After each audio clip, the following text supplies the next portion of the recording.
Okay, the recording has begun. Welcome to SASS, our Spirituality and Sports Symposium. Think morning witchy chats around a warm campfire. The recording has started, and participating in SASS, you agree and read and accept the terms, which I will post in the chats. We ask that you mute during the recording for clarity for the meeting and for the afterplay. Let's see, for announcements, we do still have the Autumnal Convergence tickets. Those will be on sale maybe for just short of 2 weeks left for that. And we have a new workshop coming up with Roxanne. So check that out on the website if you'd like to join us this week, Saturday. And yeah, we have a town hall meeting coming up. So we hope that all of you can join us there, and I'll be posting all that good stuff in the courtyard. Ta-da. It's so awkward to like end those, isn't it? Like, how do I close this? Good morning, everyone. Morning for me. I actually I've had a pretty big week. Ended up running away to the woods for a night, which I didn't realize how badly I needed that until I got there. And I and with all this work that I've been doing and bringing a lot of awareness to my like sensory experiences and trying to be more compassionate and support my system with its like sensory experiences. Um, I didn't realize that, because when I was younger, if I was going through a difficult time or needed to make like a big transition, like leave a partner that was like awful or leave some kind of like situation or make some big change, I would feel this really strong call to go to a river, like specifically a river. And I never realized what I was doing until this last weekend when I went to the river and sat on the banks. And mind you, in Alaska, this is a little bit different because you can't really go out there by yourself and just sit there and expect things to be like great. If you close your eyes, you could be like bear food, especially during like salmon season, right? Because the salmon are running.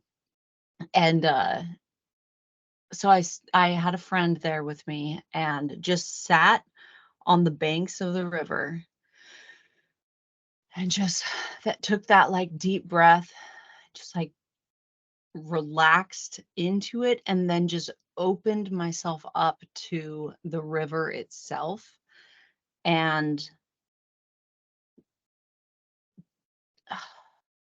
the feeling was so like calming and peaceful. And it wasn't just about the sound of the river, it was about the feel of the river too, the vibrations of the bank, the impact of all of that, and just sitting there listening and being open to like whatever was coming up, like that right there. It felt like I was harmonizing with the river, right? And I started getting all of this, imagery of how we forget what is real a lot of times. Like, what is a social agreement and what is real, right? What is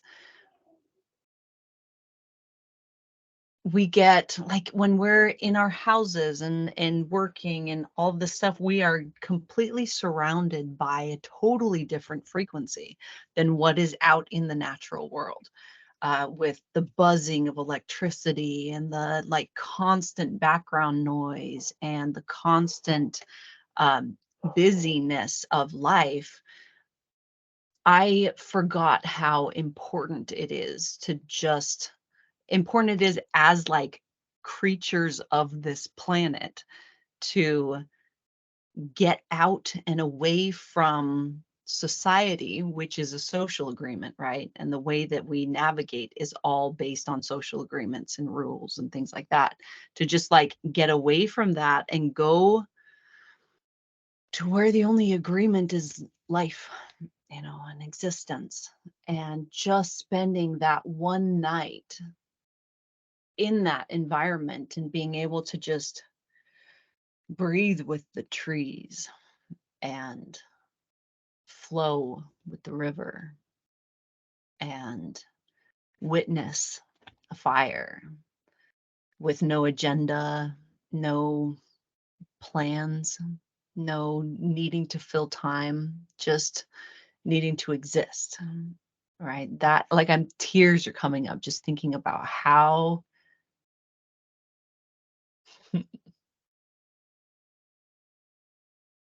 deeply that like touched me and how much I miss that and how important it is that I support my system and give it that on a regular basis, and how easy it is to just get caught up in all of the to-dos, of life, all the stuff we need to do. And the river reminded me that it's our job to flow and to be mindful of our flow. It's our job to connect. It's our job to be advocates of our system, to make choices that we're proud of. And as witches, so much of what we do is that leaning into our system, trusting our guides, trusting our system, trusting this thing that we've got going on. And it's so easy to forget again how much we harmonize with our environment, and we choose what that environment is, right? And so if we are in like the mundane world of the like 9 to 5 and just going, we harmonize with that environment given enough time. And I feel like it's my job as the advocate for my system to again prioritize uh harmonizing with what I believe is real, right? The natural world. To remember what survival is, right? To be toting water from the river to heat up and drink, and to be, eating from, pulling fish out of the river, and that like being a part of life in that way is just real, you know. That just like that hit me hard. And with all these, like my mama just moved out of Alaska. Friday night is when she moved out, and uh going out to I went to the woods in preparation to go to my mama's place that they've had for over 20 years, and all of us kids have been like in and out of that place. It means something to all of us. And the interesting thing about this, right? So I go out to the woods in preparation for this because my mama asked me to help her do a ritual to release the property and transfer the energetic connection from that location to the place that they are moving to, right? And so I do this. I go out to the woods, prepare myself so I'm harmonized with what is real, so I can hear what the house has to say more clearly. Go out to my mama's place. And as I'm driving down the one road out, because they lived on the edge of the bush, so they're like out in the middle of nowhere.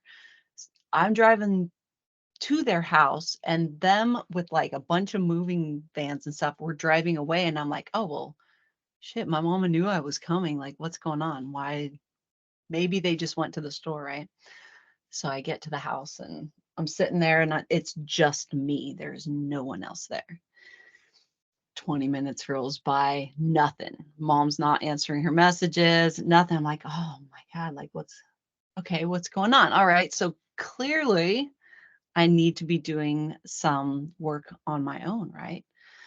And so even 5 years ago, I would have gotten all caught up in my head and taken it personally that my mom wasn't there when she said that she was gonna be there, and I took all this time to go out to her place to help her, she wasn't even there, right?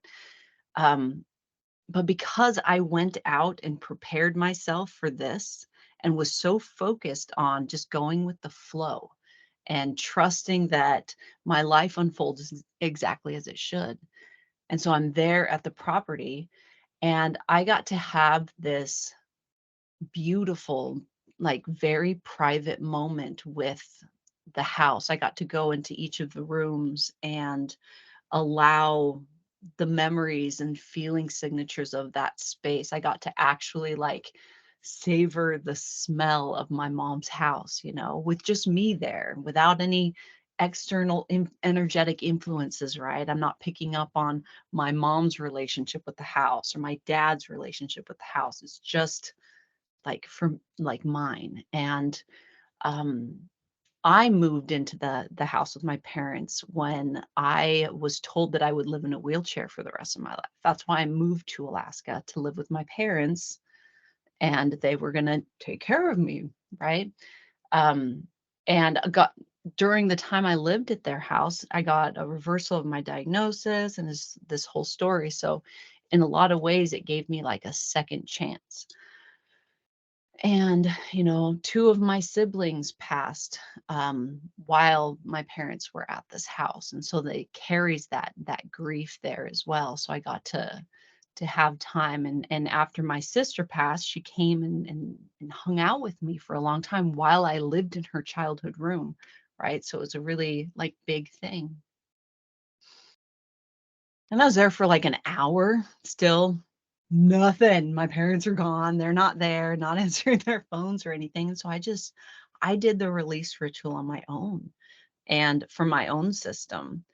And it was exactly what I needed. Like not only was it exactly what I needed for myself, but it also showed me how far I've come with my own shadow work, right? My own uh, experience with taking things personally, right? And accepting my flow. And I was really proud of myself. Like I can really see, even again 5 years ago, that would have destroyed me. My this is the last day my mom's around, and she blew me off, and that I wasn't important. All of these stories that my mind would have told me 5 years ago didn't exist. It didn't even come up once. And if the only time it came up was in recognition that it didn't exist within me anymore, a recognition that it used to be that way. um, and ended up I stayed for a good hour and a half and then ended up going home, and of course my mama felt terrible about it. And I ended up meeting up with them later that night, and it was perfect. But it was a whole experience. It was a whole thing. And yeah, I just felt like I wanted to share that with you guys. Have any of you had similar experiences? Or does anyone want to like touch on that? Or we could talk about something else too if you want. If you want to weigh in, just go ahead and use the raise hand emoji and type in the chat weigh in so that we know that you're wanting to weigh in. Ray, go ahead. I wasn't done writing weigh in, but sorry. I do want to weigh in. I sorry words. I was really moved by that whole story, and I'm so glad you got the chance to get that closure with your relationship with that house. And I feel like that is also something that I've never thought of before. I've never thought I needed that. But now that you're talking about it, I really feel like that is a very great way to process all those feelings of your parents leaving and losing this childhood home that you had. I love it.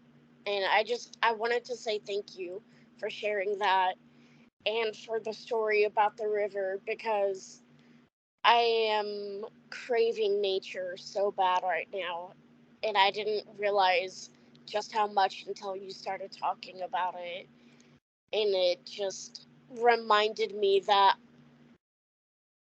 I am a I am a child of Earth, and I need to reconnect with it. So I just wanted to say thank you. My sincere pleasure. Thank you, Ray. Go ahead, Matt. Yeah, so um, this really builds off some of the talks from last week about letting go and coming to terms with those kinds of relationships, and how do we let go in healthy ways, engage our systems in healthy ways, and stumbled back into a rabbit trail about love.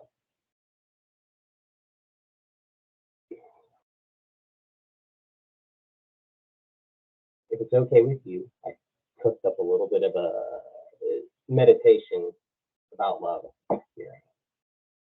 I certainly don't want to overstep anything, but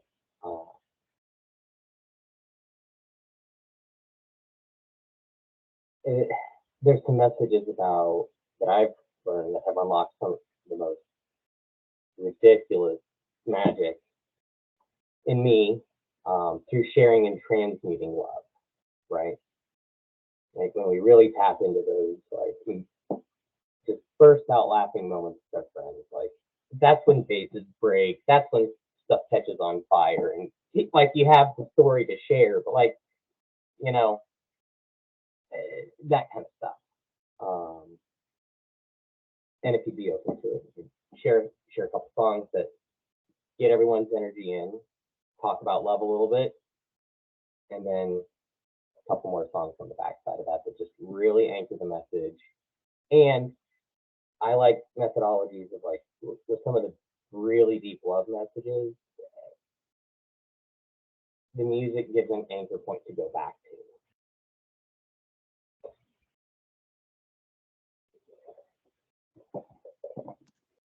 I love that.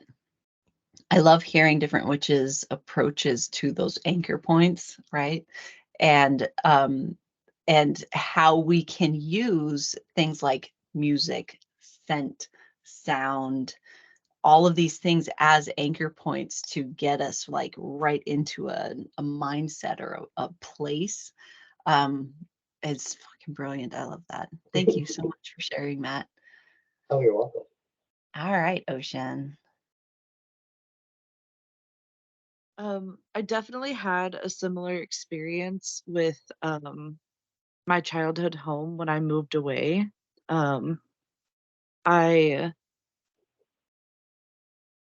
I originally had just sat in my childhood room, which actually had become my dad's office, and I just communed with just that room. And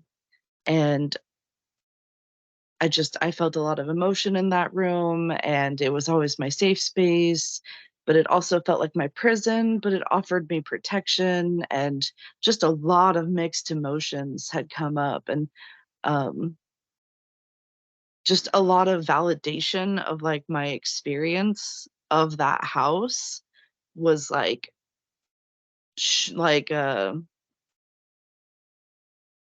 just felt that. Let me put it that way.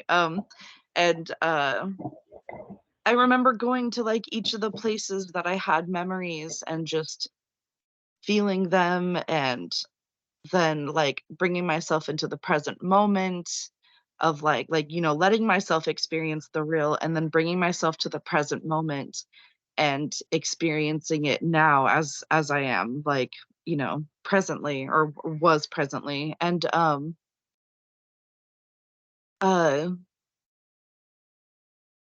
I felt so a little just a tiny little blip of background. I was my parents and I had a lot of turmoil and stuff, and eventually it led to me getting kicked out of the house.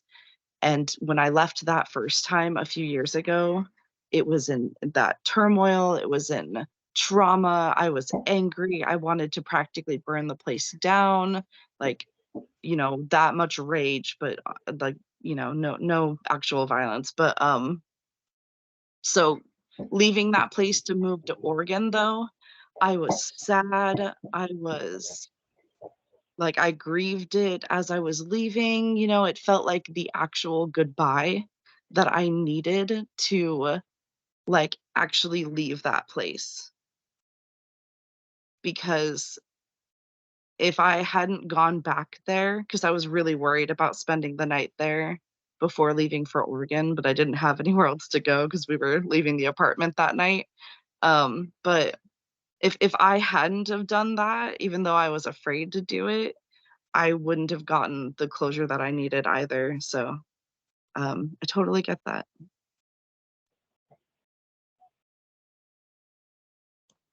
Thank you, Ocean. All right, Matt, you want another go? Did you forget something? No, I think I just didn't quite communicate. I cooked up a special set for this meeting for today to build off of. So if you'd like to go, I'm not relaying a story on the thing I did with a different group. I'm saying I cooked up one special for this group if you'd like to include it in today's meeting. That's something that we actually haven't done before. SASS Mass, Okay. I'm not saying no. I'm not saying no. It's just something that we haven't done before. SASS has been kind of an informal sharing of experiences more than anything else. But I love that you did that, and I love that you put in the thought and energy and care into creating that. Yeah, because one thing about me is like I take empathy to a whole new level. So like in the sharing experience flavor, this is I'm really good. Like those music tingles that you just get from music, like really powerful music. Most of the time, it has to either be a special performance or music you've learned to connect to in special ways over time. I'm really good at going.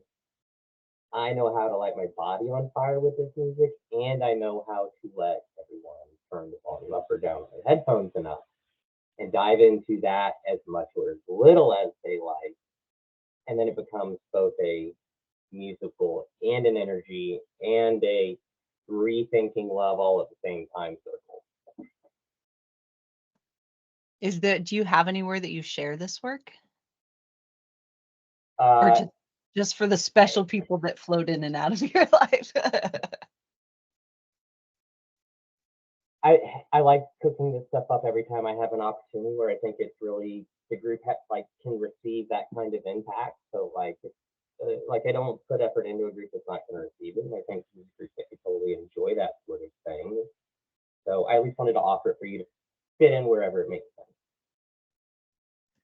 The reason I asked was just so that we could put links or something in the chat so that people can go and experience uh, this for themselves and then come back to it. So Oh kind yeah, of I would definitely include links for like everyone to go back and find those songs. Yes, but every time I do this, it's where's the group at? What are the messages?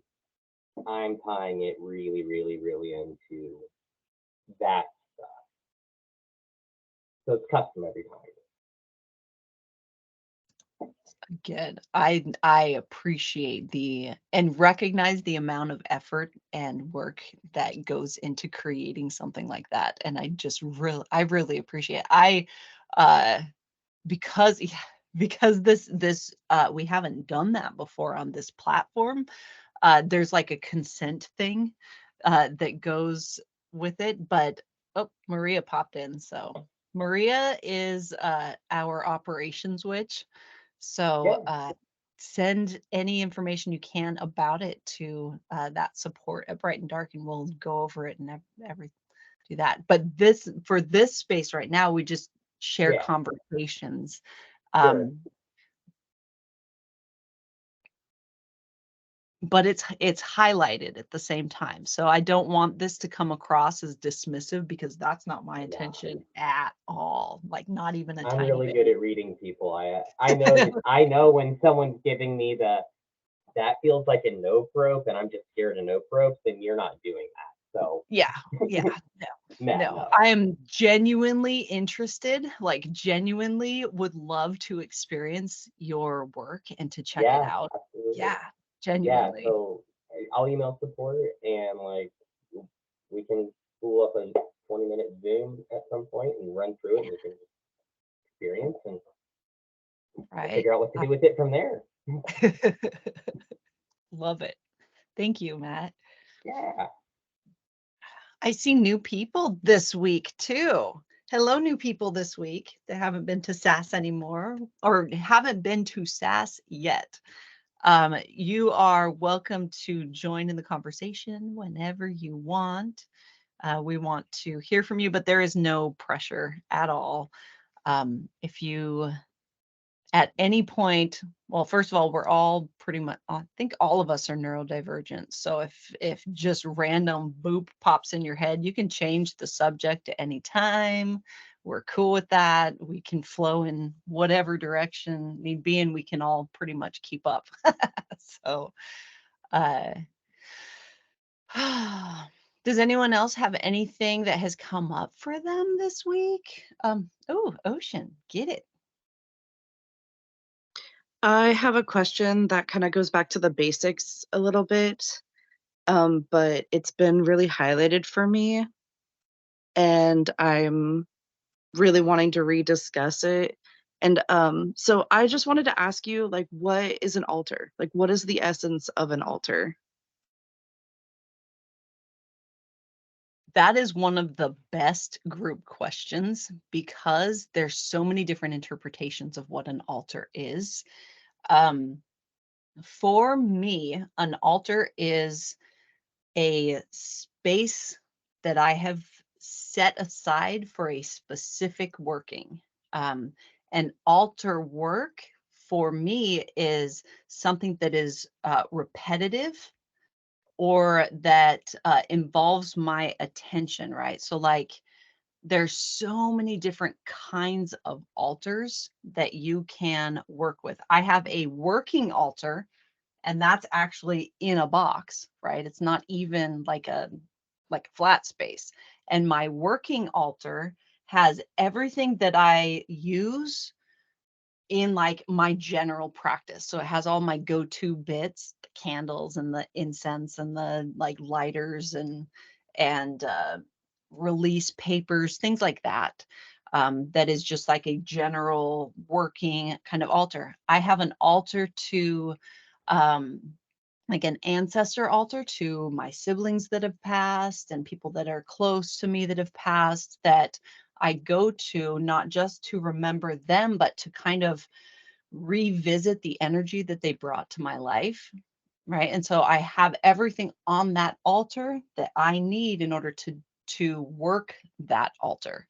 And you get to decide what it is that you use to work that altar. I have pictures of those that have passed. I have incense and I have candles, because I kind of use incense and candles on just about everything. But I have them right there. So it's all ready to go, so that if I walk by the altar and I get a ping that I need to interact with it, I'll just go and do the thing, right? I have an altar just as you walk in my front door that is there to help people do transitions. So it's got like cleansing spray. It has travel oil for people that are leaving. It has, again, everything that is needed to do that working on that altar. Um, does that make sense? Does anyone else want to share like an altar that they have, that how they set up and how you decide uh to work it?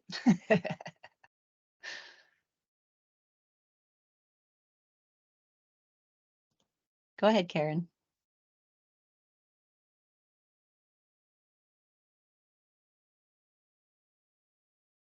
You're muted. I hit the camera, not the mute. So surprisingly, this week I've been going back and finishing broombox spells from prior, as we approach the minute. So any new brooms that are kicking yourselves because you haven't finished prior spellcraft, don't. Join me. I'm in the Witchy Way Cafe. We can do them together.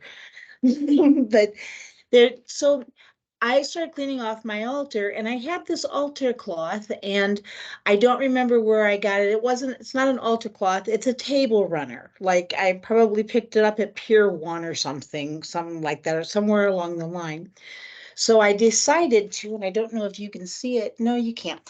But I painted a crescent moon on it about 4 o'clock this morning because I was awake. What else do you do when dementia adds up? Awake, just do witchy shit. So, so that's what I did. It's just putting new life into it, and it's a place of reverence, not of like being raised Catholic and going by the whole. No, it's my place with all my special stuff. I have stuff that I have connected with so many of you on that are now on my altar or representations on different altars of the house. It just depends. After meeting Remy last year and her kitchen, how many came home and set up a kitchen altar? I did. It's like taking Kitchen Witch to next level.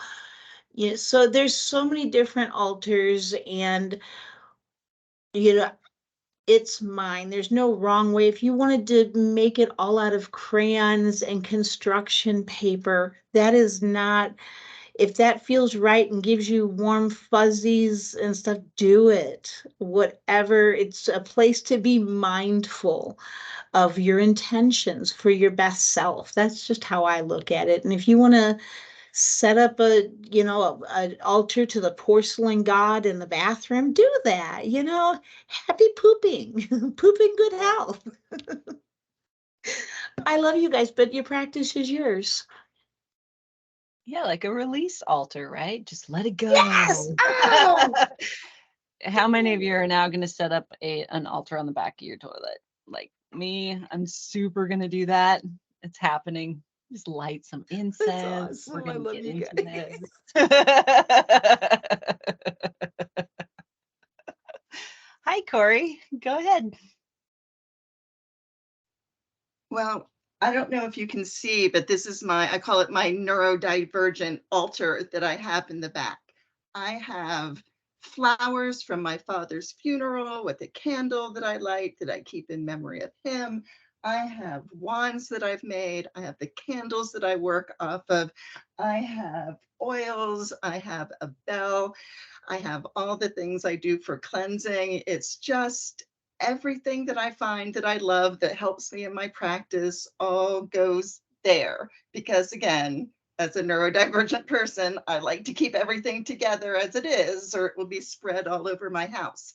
But it's just things that call to me. And people come in and they see it and they're like, oh my goodness, I love that. And I'm like, yeah, it's just the stuff that calls to me. And I love it too. But it's just the things that I work with every day. So always when people ask me about it, I say there's nothing in particular. You don't have to have certain things. Have what works for you and what calls for you, because we're witches. Everybody is different. There aren't any rules. I keep saying there's you decide the rules for you. You have what you want to have on your altar. And my daughter just brought me a lovely feather to, I cleanse, not sage cleanse, but I smoke cleanse, and people bring me things for it, and it's great. I love it. So I'm just sharing. Don't pay attention to the rest of the messy room here. So that's my altar in the background. Thank you, Corey. All right, Maria. Hey. So I spent some time like looking at like more traditional altars from different traditions, backgrounds, religious things. And there's certainly, if you're gonna go down that road, there's certainly more rules. If you're following a specific tradition, or sometimes deities have, if you're following that tradition or any sort of initiation, then there's more kind of rules. I don't follow any tradition, and I don't like being in sort of any box with rules. So I realized like that I have my great grandmother's bureau, and it was an altar and I didn't even really realize it. And I was like, oh, this is an altar. Like, and it's just kind of, a place where I keep memorabilia, but it's also where I light all my candles. And so I also might set up temporary altars if there's something that I'm working on. So within Bright and Dark, like I might set up an altar based on for that moon cycle for the month, and go there and sit maybe there, light a candle and journal, and then using that throughout the month. And then at the end of the month, you can kind of refresh it and change it up for the next cycle. Sometimes I do it for the seasons as well. And so, but what I'm doing right now is I'm one of those people that saves things because they're too nice to use.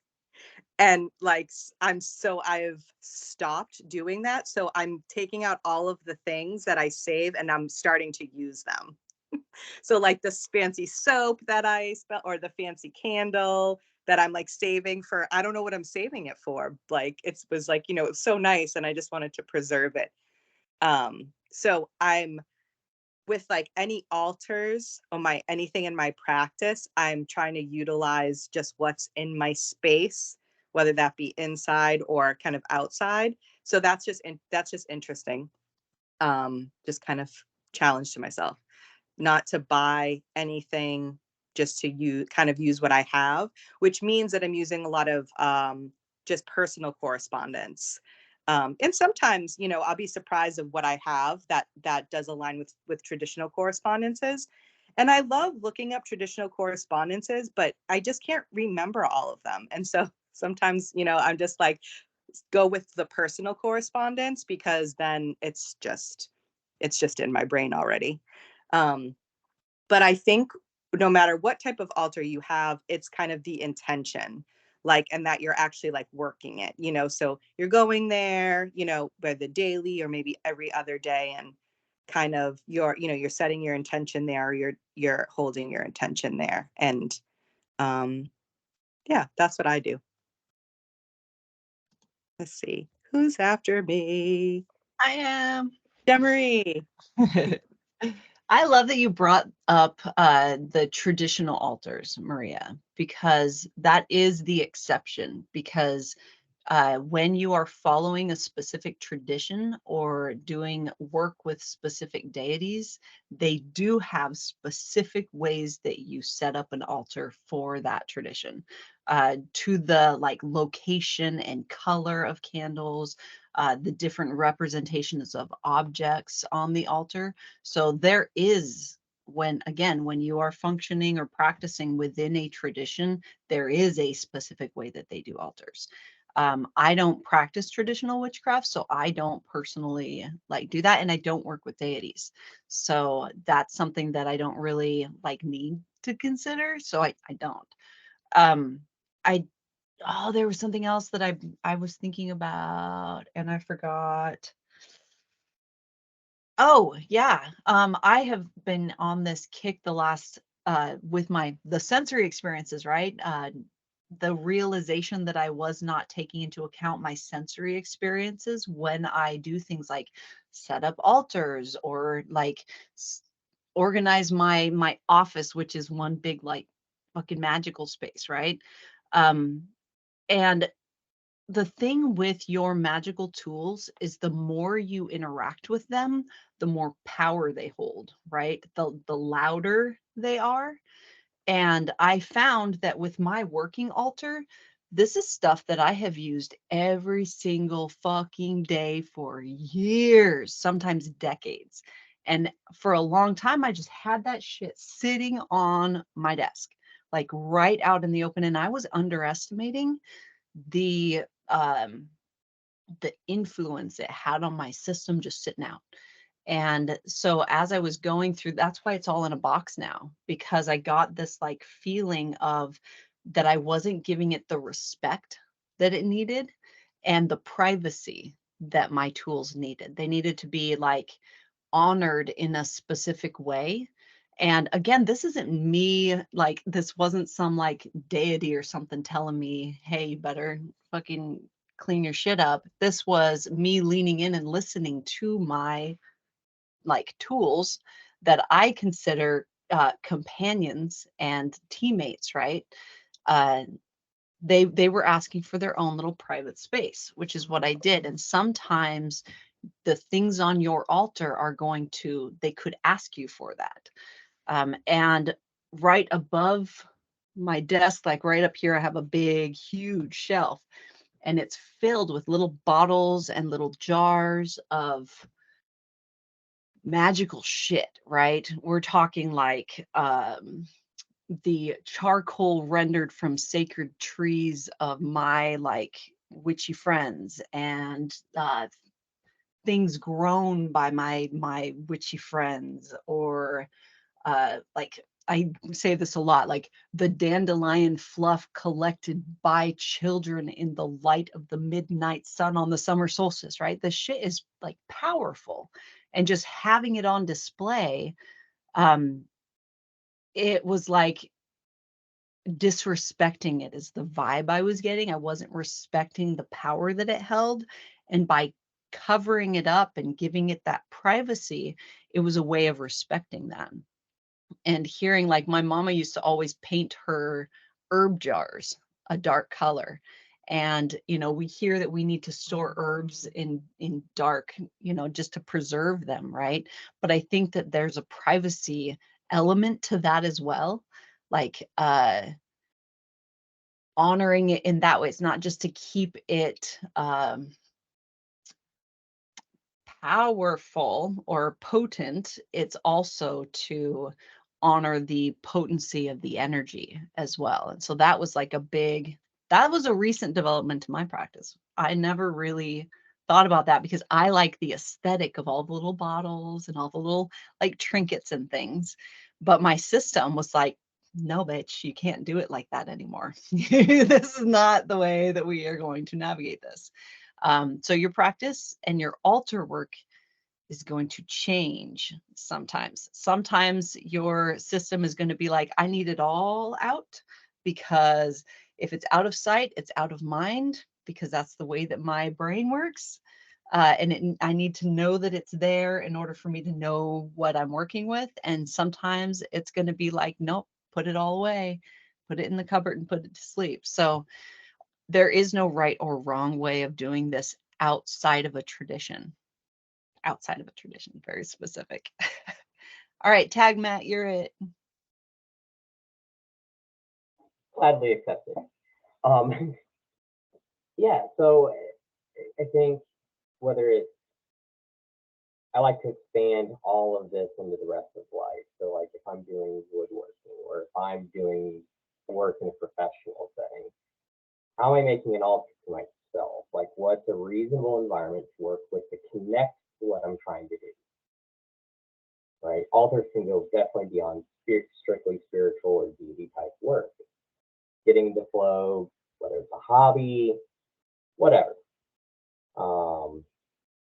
And my personal take on the reason why in traditional altar work things are just required to be so specific is you're really trying to connect with people all across the globe on a very, very specific frequency. What is that deity frequency? What is the energy? How do we work with that? So everyone really has to be on the same page with how the altars are set up. But if that's not the way you choose to connect with, your higher forms that you do or don't believe in, then yeah, absolutely. Like, experiment, figure out like, hey, okay, leave these traditions in place and add my own flavors, modify there or where. But yeah, absolutely, make the altar your own. Like, it's about what makes my connection work better. And then listen to yourself about that. And then also listen to the epiphany. What's calling? Like, if they're saying like, hey, your candle's just half an inch off, move it. you know? But yeah, just be in tune with what makes the connection stronger, and just keep doing that.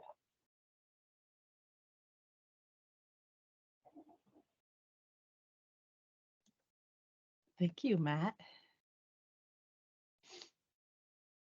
All right. I'm actually in the middle of that process of painting my jars, by the way. I bring that up because I have a whole like I I did that. Oh man, the ADHD is strong in me. So I had that realization, right? And so I like went through all my stuff and like started putting things in pretty boxes. And then I took all the things that wouldn't fit in boxes, I put it in another box, right? Boxes. And it's sitting there waiting for me to paint the jars because I need to like give it that privacy that I haven't done yet. And it's been sitting at the foot of my desk for like 2 weeks. So yay, ADHD, take it away, Ray. So I kept raising my hand and then taking my hand down because I get scared to talk about my altar because I hear everyone say that your altar is a representation of you and that there's no right way to have an altar. But for some reason, I still get scared. And so I haven't told anybody about this, but I actually have an altar just for my body and for my relationship with pain. Um, because I am disabled, I have a very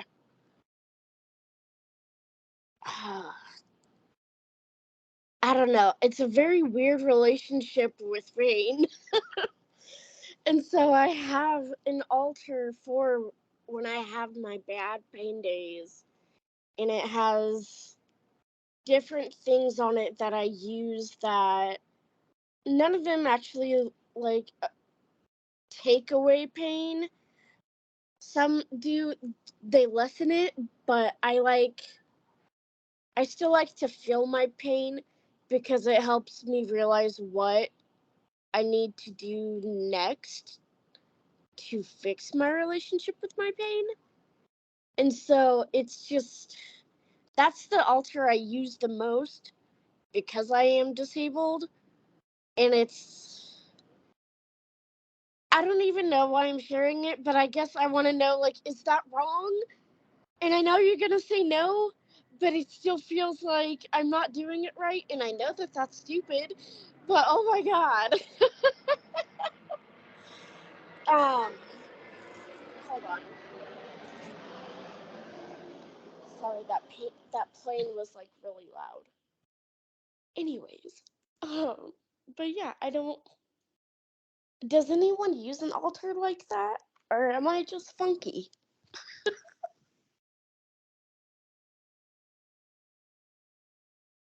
I'm gonna weigh in on this one.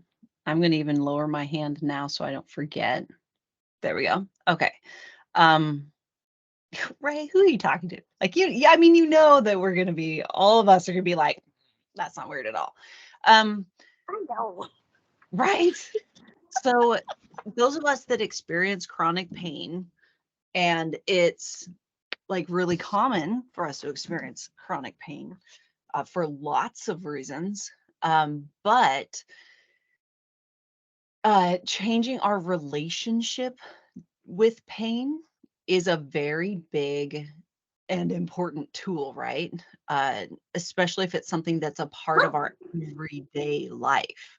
And so creating an altar for that working is brilliant. That's being a witch about it, right? And putting things on that altar that makes sense to supporting your relationship with pain. I have an altar set up on my bedside table that has a like, it's a scalp brush with these little rubber knobbies, right, on it. And it is, I also have one of those little like, um it's this massager ball thing that fits in your hand that you like, can, I don't know what it's called, but um I carry a lot of tension in my body. Like I have to consciously relax, and it creates a lot of like chronic pain. And so at night before I go to bed, I have this altar to show up for my body in like taking that little rubber knobby thing and rubbing it on my head while I'm like soothing my body, talking soothingly, breathing deeply and allowing myself to like melt and relax.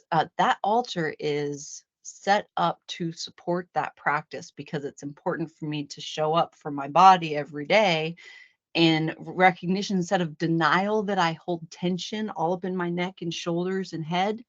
I face it head on and say, hey, I do this thing where I like am super tense all day long. And so every night I'm going to just like do this thing, right?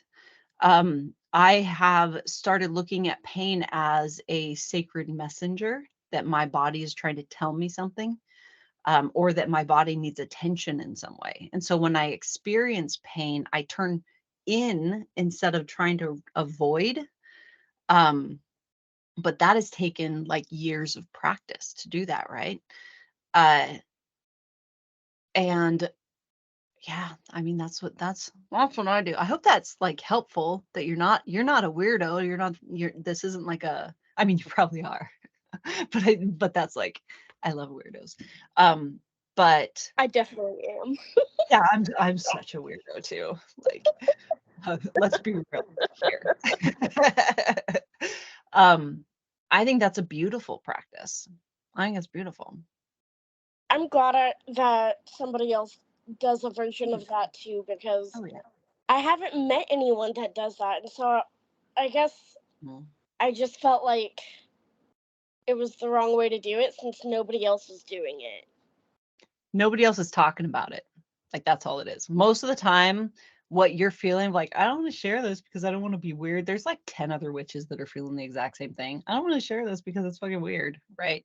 And that's one of the reasons why I love SASS so much, is that we can come here and talk about those things. I have another altar in my bathroom that I have set up for morning ritual of greeting my physical body every morning and showing up for my physical body every morning. The whole like, good morning, how you doing? Let's rally the team and make the most of this day kind of an altar. So there's, like I said, I've got them all over the place. I like But that. it's so helpful. That's why I love altar work, because and that's why I have so many, because they remind my neurodivergent brain of, hey, we're working on this thing. Don't forget to work on this thing. And by having an altar to work, it helps me to do that, to bring this like internal process to this external environment that I can interact with. Right. That's awesome. I love that. Go ahead, Ocean. I'm so glad you brought that up, Ray, because that is really close to exactly what got me thinking about altars in the first place. Was I saw a TikTok about this girl saying that she wanted to make her body her altar, and that got me really thinking about what exactly an altar is and what it means, and like the different forms it can take. So I love this discussion. I love everybody's perspectives. This is so much fun.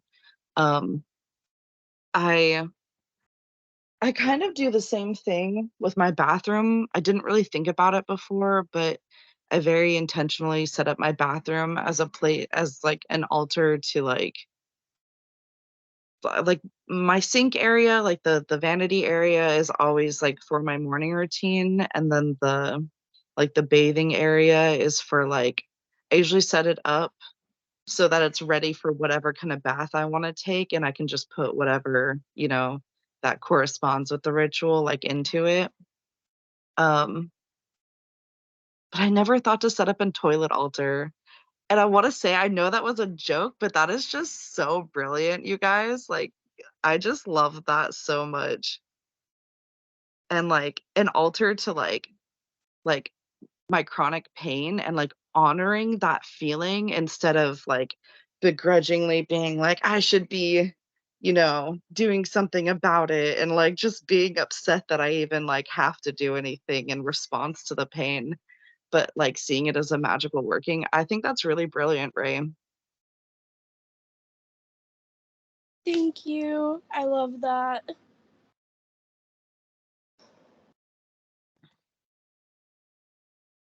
Maria, I see a hand up, but I don't see whose it is.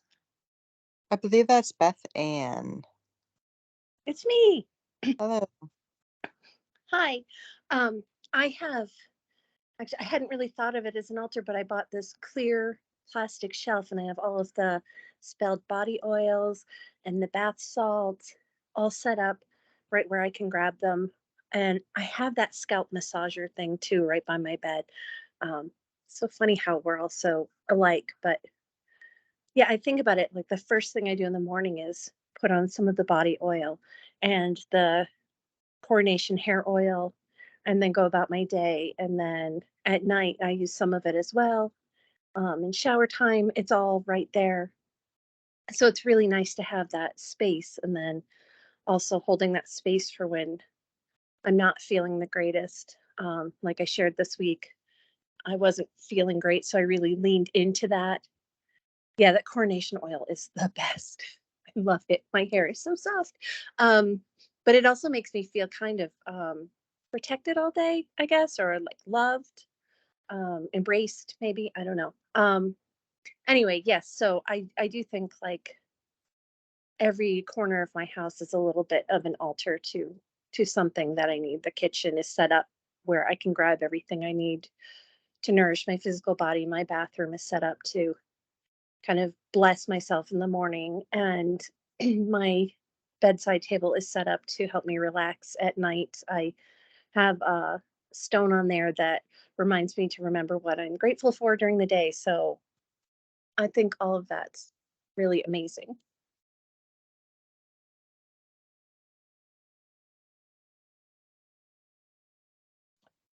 I think Maria's wallpaper is really amazing, actually. Holy crap. Tawanda. So those are Oh, it's a door. all Is it? my door. Yeah, these are all individual like decals for this sitting area. That is awesome. Thank you. They were very inexpensive. Christina, we miss you. Hi.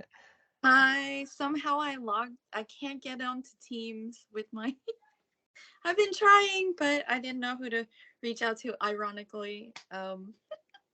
But yeah, for some reason, my login for Teams does not let me log into the organization anymore.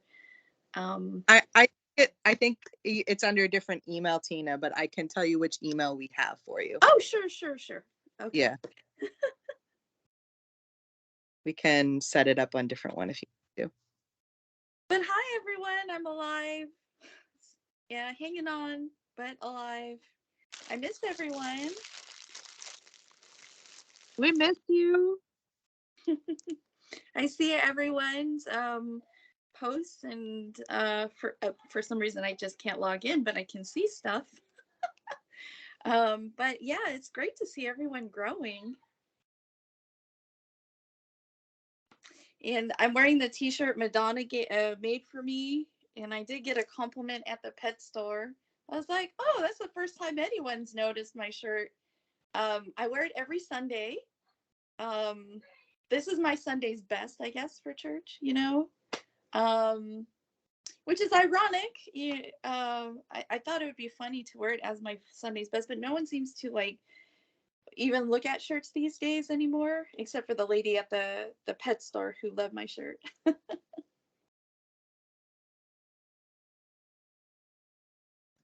It's like a secret handshake for witches. I love that. And like back when witchcraft was even more taboo, um that was a lot in a lot of ways how we kind of identified each other was through like jewelry or like specific brands or things like that. It was more like a wink and a nod. So I think it's really funny that we can be so like, I am a witch on the front of our shirts now. And people still don't even notice. And we were all like so careful way back when. Go ahead, Maria. So some of the conversation about the altars kind of brought up like, for me, sometimes things get busy and life things happen, and that like it's okay, like that, or I guess like that it's okay when that happens. Like, because sometimes, we might set up something with the best intention and maybe we're like not able to maintain it as we want to or check in. And that's just like data collection that like, okay, like let me shift. So like whatever you set up, and I like to take a lot of ideas that I might hear and see how I can like make them my own. But I do like to get inspiration. But just to know, like, if you've set up something, and it's just like good data collection, like that way's just maybe not working for you. You could even just you could even just make like a little jar with intention that you wear, as a talisman. Um, or like a routine, like Beth Ann was saying, she remembers to do her oils at this time of day, and that's like a routine, and that integrates and works with her life.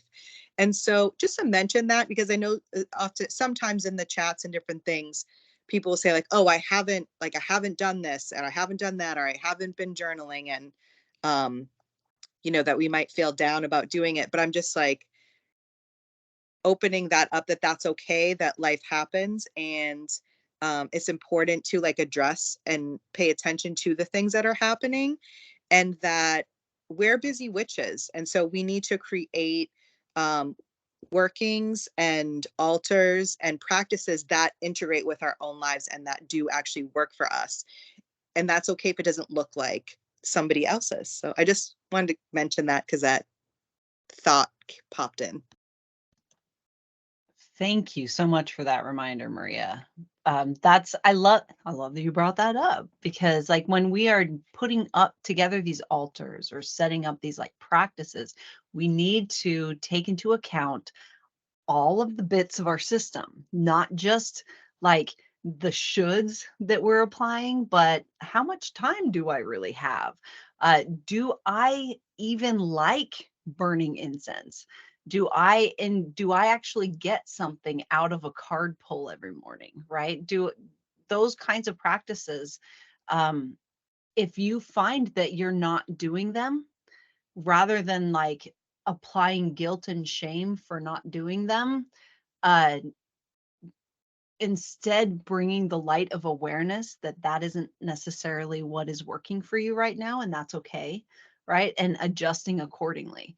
That whole guilt and shame, when applied to our like spiritual practice, it doesn't do any good. That is not a part of uh it's not helpful for us, right? We're trying to remove the shoulds from our lives and align with our authentic self. And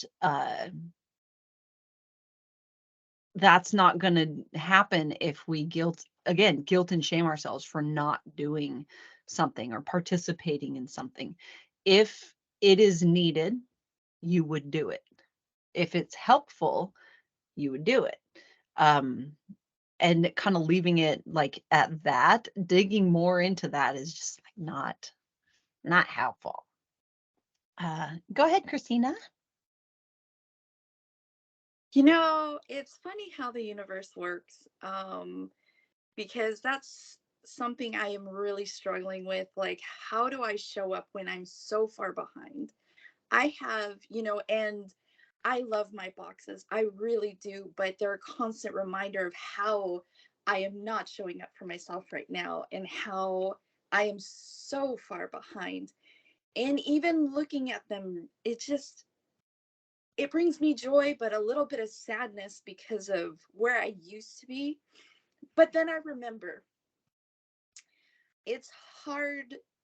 I'm going through a lot right now, and it's hard to be everything for everyone else when I can barely show up for myself. And it's okay because I am doing the best I can right now. And maybe, just maybe, there is someone out there who could use my boxes. And part of me trying to get onto Teams was trying to figure out, is there someone who can use this right now? Because I'm not giving up. It's just I am learning that I can't do everything, and it's okay to just move on and not do those um uh activities, and just start showing up, because I think just showing up is powerful in and of itself, because I learned today that you can make your body an altar. Okay. Because I looked at my altar and I saw how, like, things are dead on it, and dead, I mean not animals, but my flowers, my gorgeous flowers, and my artwork is falling apart. And it just kind of looks like my life right now. But then I realized, like, when someone said you can make your body an altar, or they watch a TikTok, I was like, oh my God, that is so profound. So thank you. Go ahead, Maria. Get her. So I don't know if everybody knows, but Tina is responsible for all of the blends and handcrafts, all of the teas in our broom box. So just to like every month, that you're putting your intention and your knowledge and but your intention into that, and you've done that consistently from like the very beginning, and those are like the most magical teas ever. So I know that things have gotten busy, and maybe you were able to attend more meetings, but you still have consistently done that every month, and I know you're putting a lot of magic when you make those teas. So I just wanted to remind you of that, and we love you. I want to get on this train too. If that's okay. Is it okay, Tina, that I just like jump into? Oh yeah, Um, yeah. our attention goes where it's needed, right? And your lived experience right now, all the stuff you have going on, your attention is needed there. And if your system is saying, hey, I need to like uh, weed out some of this unnecessary obligations, if there are obligations that are out of like fear or resistance or something like that, that's a different thing. But we go through seasons that we're spread thin with attention sometimes. And like that's a part of our ebb and our flow of life, right? That's a part of the human experience. And we're showing up for ourselves is going to look different in those times. Uh so and that's okay. It's supposed to be like that. And you're right. You just showing up, you just taking the time to just like be present. If that's all you've got, fucking rad. It's great that you're showing up for yourself in that way. And we're thrilled. Um, a lot of times people do this whole thing of like, sorry, I've been gone for so long and disconnected and blah, blah, blah. And yeah, we know we miss you, but you don't have to apologize for it. Like, hashtag not a cult. There is no obligation to stay like involved. You're as involved as you can be, and that's enough, right? That's enough and appreciated. So I love you. You're amazing. Have fun, Matt. Take it away. Yeah, so I've had periods where I'm the rock for others more than the other side of the equation. And somewhere along the line, I picked up a neat little journaling trick. And I love it when it's mundane stuff. It just really helps with stuff. And it's just sort of think about the day and how you were a rock for other people, and remind yourself of your own strength. I am this person. They come to me because you're worth coming to. And just reminding yourself that can help a lot in these moments. So it's not trying to figure out who you are in a bigger sense or where you're going. It's just reminding yourself that you're a rock and your strength for others and you're valued. Otherwise, they wouldn't come to you. Thank you. You're welcome.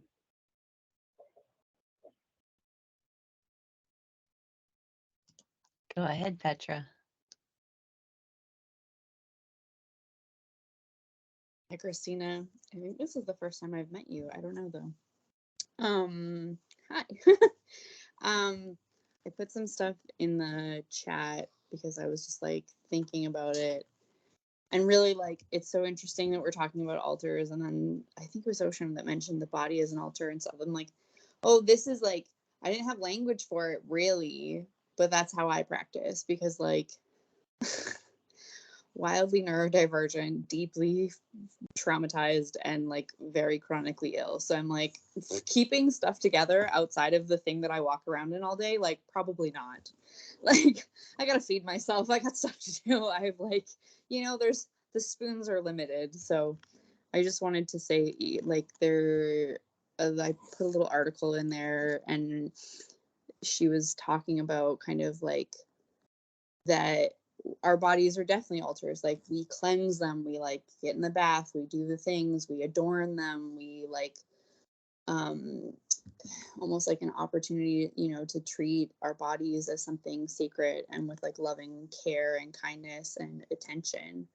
And I think that, like, for me, so much of my spiritual practice has been internal my whole life. I mean, I have a Scorpio moon, so I'm like really on that, like, there's a lot of that focus.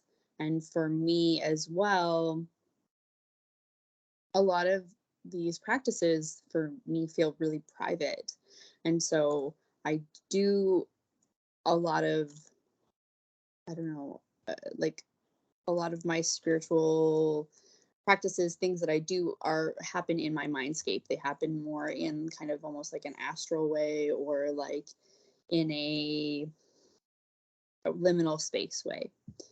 And honestly, I think that sometimes, like, TikTok is great. It brought all of us together, probably for the most part. But also the like rise in aesthetic witchcraft and capitalism getting a hold of that means that, like, we have a lot more examples of like how it's supposed to look like, whatever the heck that even means. Because I don't think that witchcraft is about aesthetics. I think it's about embodiment, and it's about connection, right? And we talk about that here a lot. And so I guess I just wanted to bring that up and kind of also just say, like, from somatics, there's a principle of like, we all need integration. And I think capitalism loves to like really convince us that that's like not necessary, which, I mean, staying in survival mode very much serves a capitalist society. Like, right? If we're go, go, go, go, go, can't sit still, can't whatever, can't look at things, can't like be with things, then, and we're working from like kind of a more frenetic, traumatized energy, or then we fall into like burnout and freeze and things like that. It's really hard. But truly, like, humans are social animals, and we need like periods of play, we need periods of integration and resting, and we need periods of activity. Like, this is all cyclical. And I think that we get kind of, I don't know how I want to put this, like, sold a model of like how this is supposed to look, how it is supposed to be, when to me these practices have always been about like, how do I know myself deeper, and then thus show up from that more authentic place in my life, and what does that look like? And because to me, that's always been the thing that's been magic, is the more that I know myself, the more that I am with myself, the more that I have those connections to all parts of me, not just the pretty parts, not just the palatable parts, not just the like socially acceptable parts, then I get to see that deeper level of humanity in other people. And I'm someone who like will have the most random interactions with strangers, and they'll be like, here's my life story, and I'm like, oh, okay, hello. And so I just wanted to bring that into the conversation of like, sometimes we can be focused on like how it's supposed to be, and we can be missing what is magic for us, Does that make sense? I don't know if that's being clear, but there's just something in there where it's like, maybe there are lots of ways in which, and then this isn't just for Christina, where there's magic in more facets of our lives than we realize, but because it doesn't traditionally look that way or whatever, or because we've been like socialized to be really hard on ourselves, that we might be not seeing that for what it is. And I just wanted to like bring that invitation to the table today to be like, are there places where if I took a couple steps back to look at my life and my practice or just whatnot, could I see more magic in different places? Could I see more sacredness in different places that maybe I didn't realize was there before? And from a non-judgmental place, like I think that there's always stuff to learn. So like, I think sometimes a part of me I'll be like, crap, I didn't know that. And then it's like, no shit, I didn't know that. I wasn't ready to know that. Like, you know, like I wasn't there yet. I didn't see it yet. And also that moment is going to occur of like, oh, I didn't know it was like that. Okay, cool. Like that moment of discovery and revelation and like learning something new is like, that is kind of what the human experience is about. We're learning in perpetuity. So I just wanted to share that. Jen Marie. And I just like raised my hand at the perfect moment. It's right there. I want to kind of go back and touch on that like guilt and shame thing about our practice. And especially when it comes to like group dynamics like this, is that what ends up happening is we start to guilt and shame ourselves for not being or participating as much as like we think we should, or as much as like other people are participating. And because of that like guilt and shame cycle, it makes us resistant to actually connecting with the very people that help support our practice in the first place, right? And that it encourage us in our practice. And that's something to really like stay on top of, right? Am I not going to this thing because I genuinely don't have the space or genuinely don't feel as if it is meant for me right now? Or am I not going to this thing because I don't have the capacity to explain why I'm not so active as much as I like feel like I should be, right? And for those of you that have experienced that, because I get a lot of people apologize to me all the time. I'm so sorry I didn't come to blah, blah, blah. I'm so sorry. And it's like, you don't have to apologize like for anything. You didn't do in my perspective, you have not done anything wrong. And I fully believe that you will attend and come and participate when your system needs it. And that timing is entirely up to you. And you are allowed to have boundaries with regards to your participation.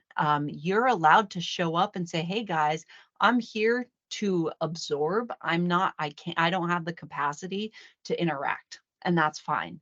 And actually interacting in a group that accepts that considers that acceptable and actually encourages that. Like if one of you guys showed up and was like, hey, I don't even have a pin's head of energy left in me after today. I am only here to just like soak in the connection.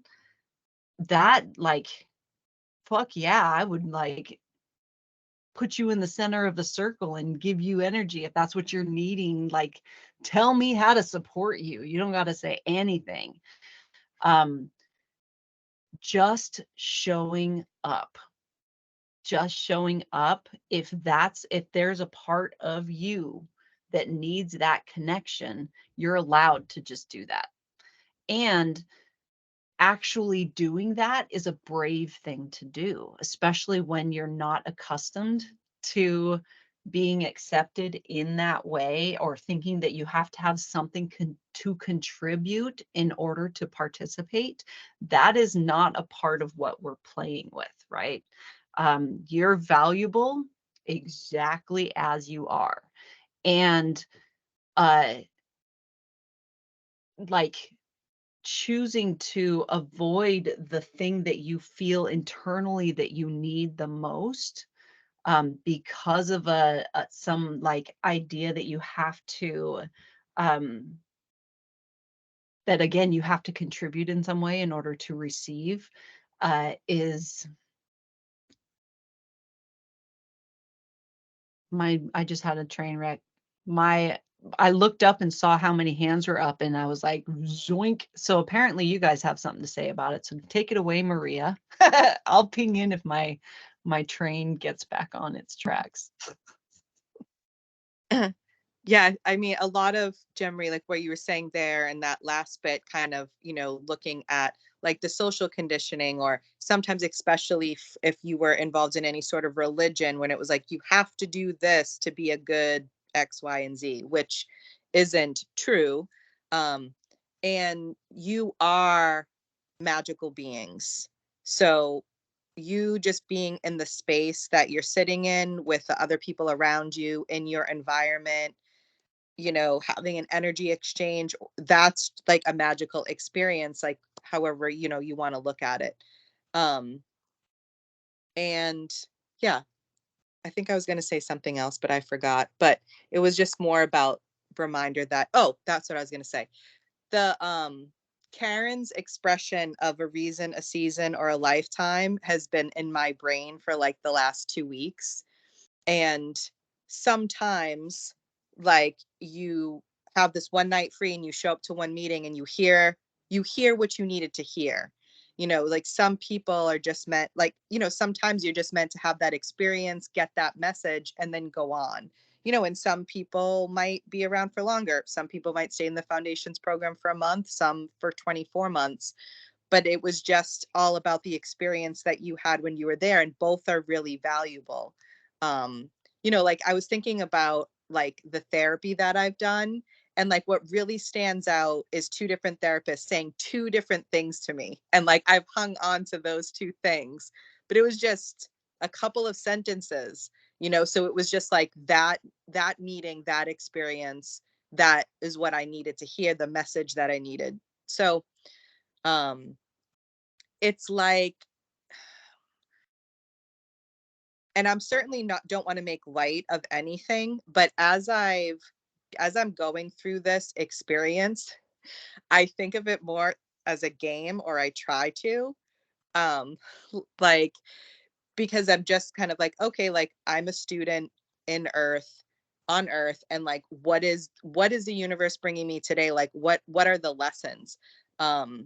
And sometimes I do just kind of think of it as like being in some sort of a game, and that just like works for me, because it kind of takes the pressure off, and it's all about just like, what is my experience today. And everything I do, I feel like, definitely, learning more and being in bright and dark, and it has opened my mind to a lot of different things, and helped to kind of help support me in figuring out what my perspectives on things are, and those may change, which is, I feel, supported in doing that as well. But I'm like, I'm a fucking witch, so if I'm gonna walk into the store, like, you're welcome, like, here like, here I am, like, what's gonna and like, and then also receiving that back from people too, like that kind of exchange. But anyways, hope maybe that was helpful to somebody. Thank you. Go ahead, Matt. Thank you, Maria. Oh, geez, so many great things said so far. It's like, where to start? Um, yeah, no, as someone who's been in very much of a suit and tie world before professionalism, and just like any of this stuff is just totally off limits. Like, I have had a professional reputation to maintain, right? And a turning point for me was, it was like, it's okay that they're in that place, and it's okay that I'm in my place. It doesn't make my place any less valid, or their place any less valid. And it helped just ease the tension a little bit. Like, okay, I don't have to hide myself. But, I don't need to like go bragging about, my full moon drum circle stuff. Like we'll we'll leave it at, yeah, I went and hung out with some friends, we had a good time. Um, yeah, so just giving your space to like let it be valid and like times be loud about it, and because as we're loud about it, like we're opening ourselves to receive as well. And I think that's an important thing to manage. As we do all this, and showing up in a place like this is always great to just drop the guard. Um, yeah, and so to thank you for creating a space to be able to do that. Um, yeah, good enough place to leave as any. So thank you. Thank you, Matt. All right, Tina, you're up. So I do like something you said, Jen Marie, because I think you've always said this from day one. But it just reminded me, like, I feel that I'm struggling in my life because I feel like my worth is conditional based upon what I bring to the table, what I do. And right now it's like I'm stuck because it's like I don't want to.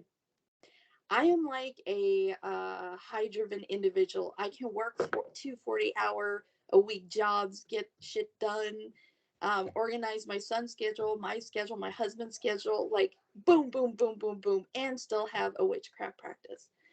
But since my husband moved to Texas for work, it's just like I feel like I'm failing, and I know I'm not at these aspects of my life. And like something you said just right now is like, conditioned, and your value being tied to something, and it's like that's it. And because my value is tied to that, I don't want to do anything. And it's kind of like that uphill battle where it's like, but you got to do stuff, and it's like, no, why? What's the point? And it's not like I'm it's just doing things that I know I can do, and I've been doing. It just, it's been tied to a condition, like I'm only worthy if. And I'm like, well, fuck that. I'm just going to sit here and still be worthy and figure out how to love myself and not do the shit I'm supposed to do, because like I just need to unlearn that somehow. And maybe I have sabotaged everything until I figure out how to learn to love myself without condition. Even though in my mind I felt like I loved myself without condition, but all of this has taught me that no, you love yourself conditionally, and you know, you're not performing like you, like, I don't know. And I think it's my body just telling me like you should love yourself conditionally, but you're not, if that makes sense. It absolutely does. If you want to have some time to talk about this, Tina, holy shit, have I been going through a whole fucking thing since March that that has really brought my attention to what you're talking about right here in an incredibly profound way. But that's like way too big to like dive into like right now. But I would like to like um kind of address what kind of you bring a lot to the table, Tina.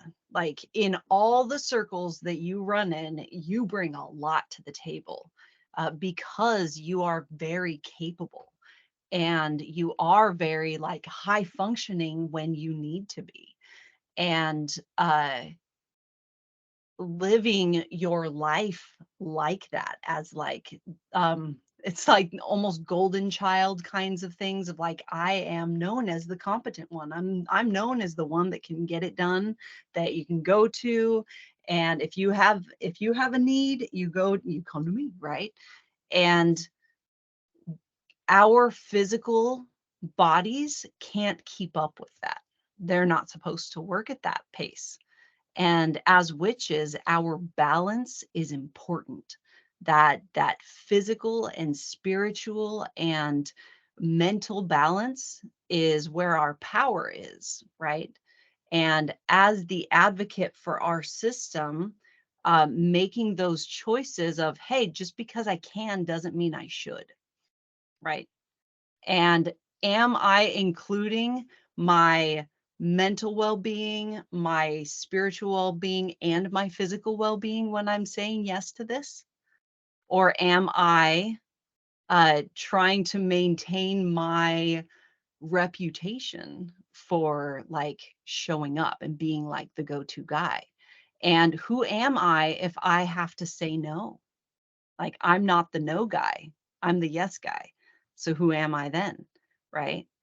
And all of these things are like, that's so heavy in our social conditioning. Uh, but it's everything.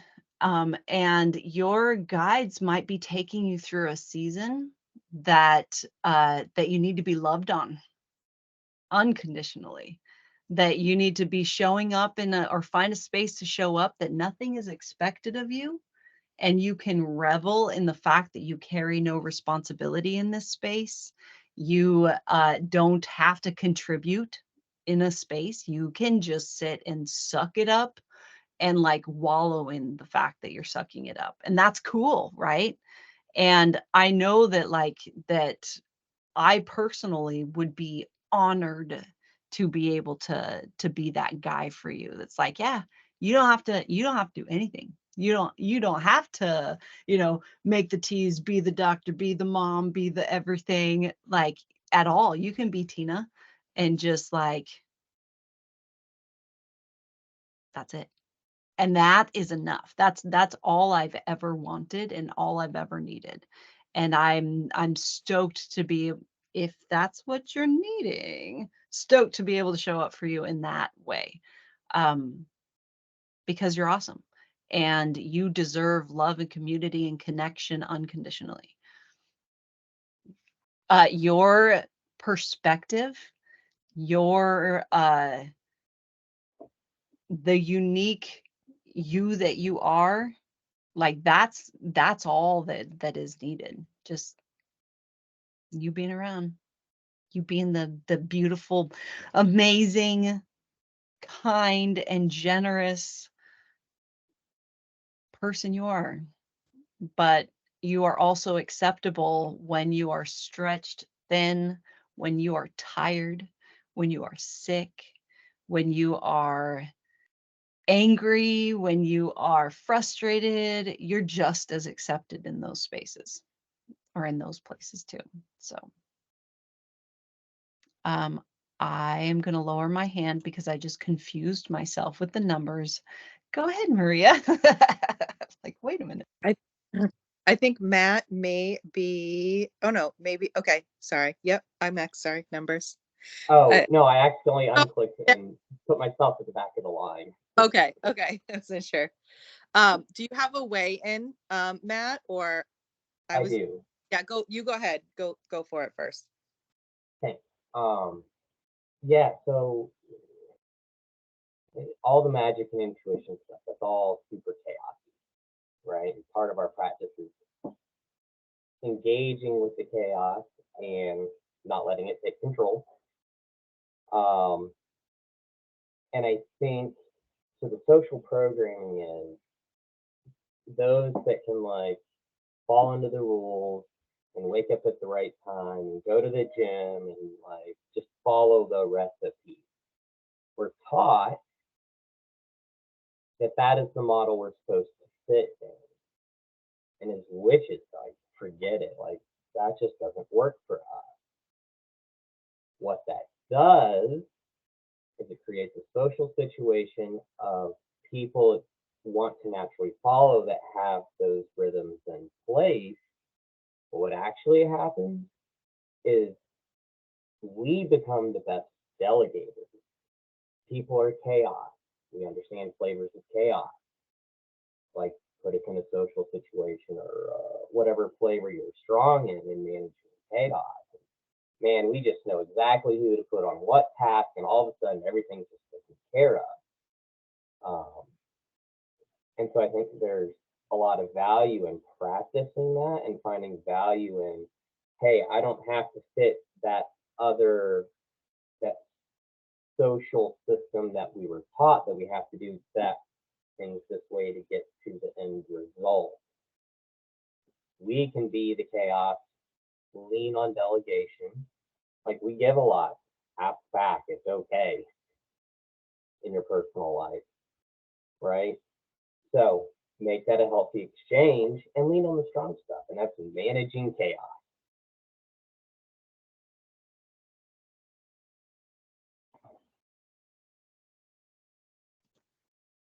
Thank you, Matt. All right, Maria. So, this is what I'm wondering is I think a few of us have like shared in the experience. And so like what, Tina's kind of experiencing, and then you kind of come to this realization that maybe you chose your career, in my example, based off of two things: social conditioning and coping, like wanting to make sure I had like a stable, thing based off of trauma and childhood stuff. And now what? So it's like now you've like maybe gone inward, or you're, having an awakening or different, experiences that you might be having, especially when you kind of enter in um to having, a practice in witchcraft. And it's like, what do you do now, right? Because it's like, well, I have a mortgage, so I don't want to like screw myself over and just quit my job and just go get a camper and just drive around. But like, so it's just this what do you do now? Because I think I've heard, you know, a lot of people, it's just like you get to this point and you're like, you kind of have this feeling, and I've had it, like I just want to like quit everything. Like what am I doing? Why am I doing all this? What is this even for? Um or just the things that you used to believe about, like, related to the social conditioning, like the rules, and now I don't follow those rules, like the standards of things and keeping up with the Joneses, all of those types of things. And I'm like, oh, what bullshit is that? And, you know, so, but I'm still in this place of like, well, what do I do now?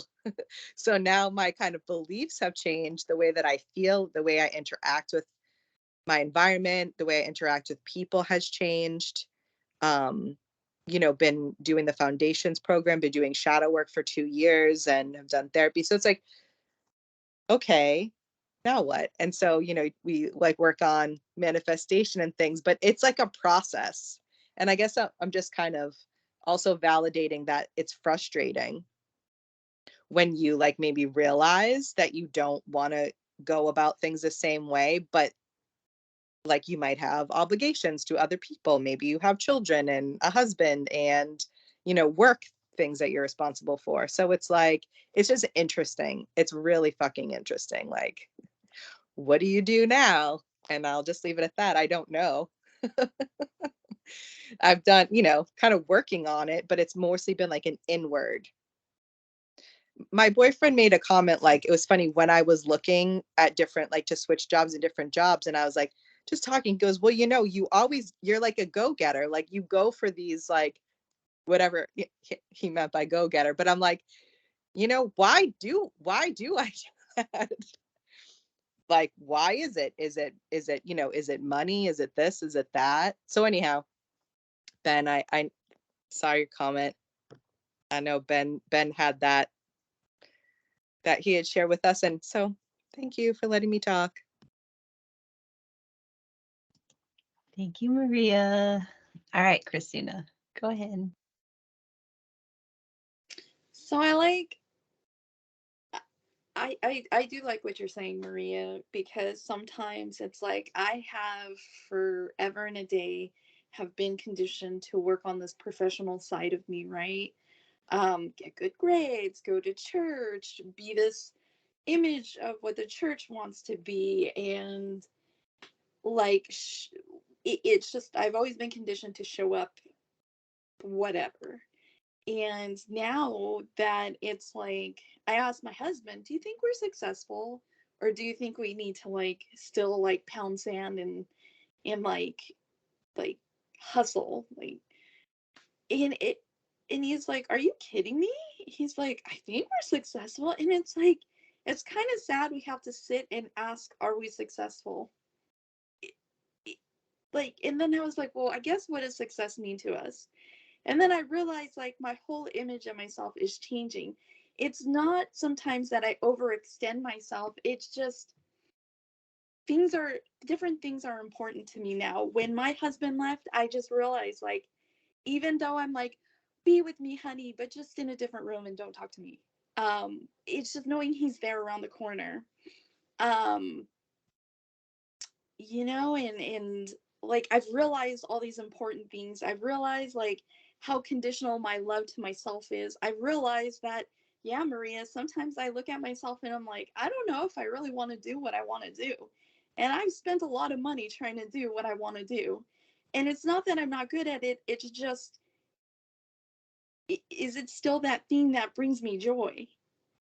And I get that the whole thing, can you just walk away from it and just be like, okay, I've tried many times to walk away from doing stuff that I'm doing right now, and I'm like, I miss it. Things bring me back, or maybe I'm a glutton for the chaos. Um, I don't. And I'm sure, and I know I'm not the only one going through this, and I know I'm not the only one who struggles with like loving yourself and not feeling like you have an immediate support system and overextending yourself.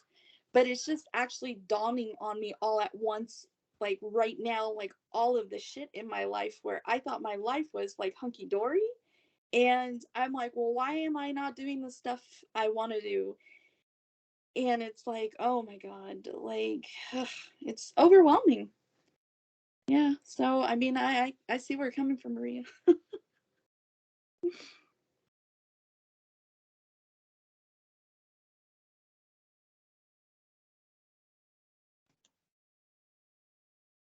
There was something in there that like my system kind of latched onto that you said. And then as soon as you finished, it was gone. So that was fun. That's so fun. I'm trying to get in the habit of writing things down. I'm trying to, but that's not like, but what I do have written down here is that, I know that even I can show up in this space and be like, hey guys, I'm here, but I don't have anything to contribute. And I just need to sit back and absorb today. It may throw a few people for a couple of minutes, but I am confident that uh, that this group of people, this community can hold that space for me as well. And I think that that's like, I know that I need that. When I say that, when I call you guys my community, when I consider you guys like you guys are my people, right? Um, I also need that space sometimes where I am stretched thin and um, need that space to be held. And I'm going through this transition again since March of like, because I also need that, things need to be set up in a way that's a thing, right? And so we've been going through that process. I want to be in a community of peers, equals, and be able to have that support also because I'm human and I need it. And this is fucking hard shit. And I love that we're we're creating that kind of space for all of us. And so this conversation is amazing. Thank you everyone for being so like, bringing it to the table. It's an important thing. So yeah, you guys are awesome. We still have about 10 minutes left. I'm going to now say, hey, Ben. Hey, Ben, hey. Go ahead and take it away. Hello. I just wanted to come in really quick. I mean, it's the last 10 minutes. Um, this is definitely something that I struggle with, and that I have spiraled out on many, many, many, many, many times in the last specific month and a half. To the point where my mom was like, "Bro, you need to start taking medication because you're spiraling really hard right now." Um, and even that making me spiral. I'm like, but that's just to make me feel okay with having to deal with this stupid bullshit world. I don't want to do that. So I guess like I too don't have an answer for it because what we're being given right now as like this is the thing um doesn't make sense like at all, especially if you're contextualizing it with like wanting to care about how other people are feeling literally about anything. um so I'm definitely struggling with the idea of having to like the idea of working for me is like a hard one to even wrap my head around. And a lot of it is because my only conceptualization of that is through the corporate lens. And I know that just straight up doesn't work for me. And I can't just like make it work for me. That was what my last job was my like wanting to make it work. Um, and it just I like forcing myself to do that is where is how I got to where I am now. Um, but yeah, at this point, I'm just going to start spiraling and rambling. So, Jem Marie, you can go ahead. I can feel myself ramping up. Okay. Okay. This is something that, so before I like really got into the underground witchcraft community, I worked in medicine. I actually managed 2 different vision clinics at the same time. I was overachiever, like I was that guy. But it did not align with me. There's so much about working in medicine that I just like, it was tearing me up inside, right? There was so much about my life that wasn't me. It was just me trying to survive, right? And so I quit my job in medicine.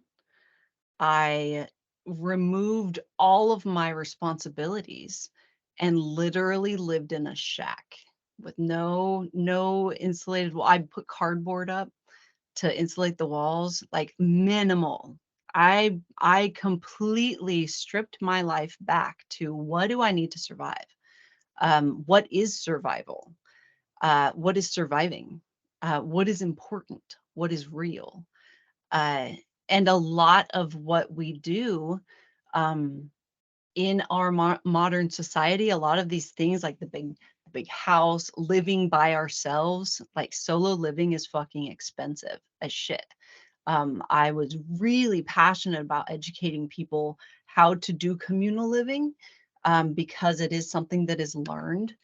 Uh, but it makes it to where it's we don't have to kill ourselves working in order to have a roof over our heads and food in our bellies. Like we could do this cooperatively. Basically, what I'm saying is that you can fucking quit your job.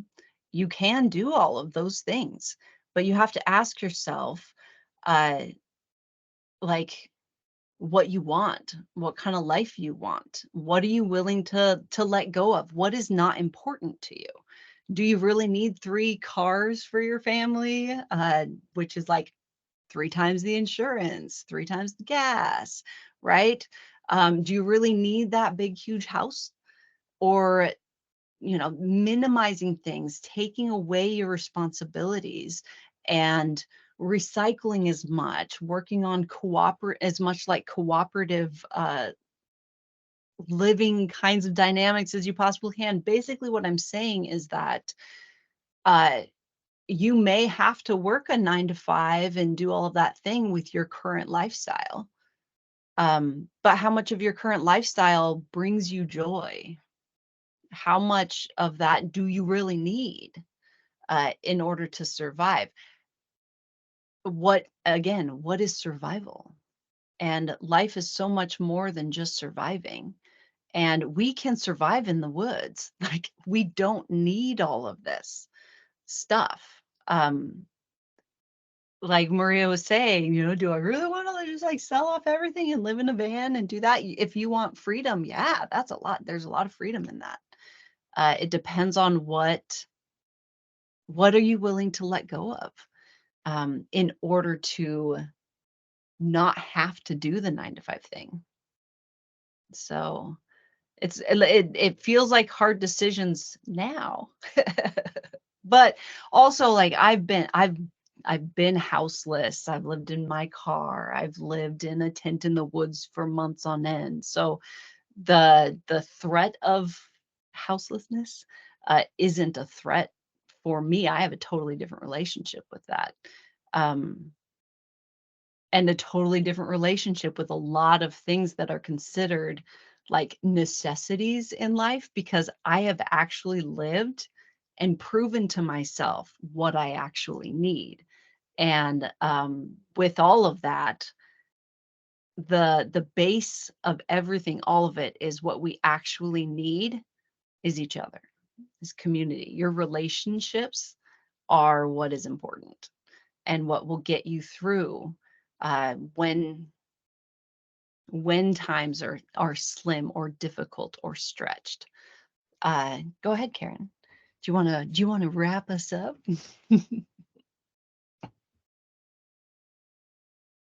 I anticipated you talking about 30 seconds longer. I love catching people eating. I think it's hilarious. I think we can wrap it up on that. Thank you, everyone, for showing up today. Thank you for sharing your perspectives and your practice and this space. You showing up is what creates this space. And I appreciate you so very much, more than words can express. And have a great week. May your practice be expansive and filled with many blessings, bright and dark. I'll see you guys next week. Bye.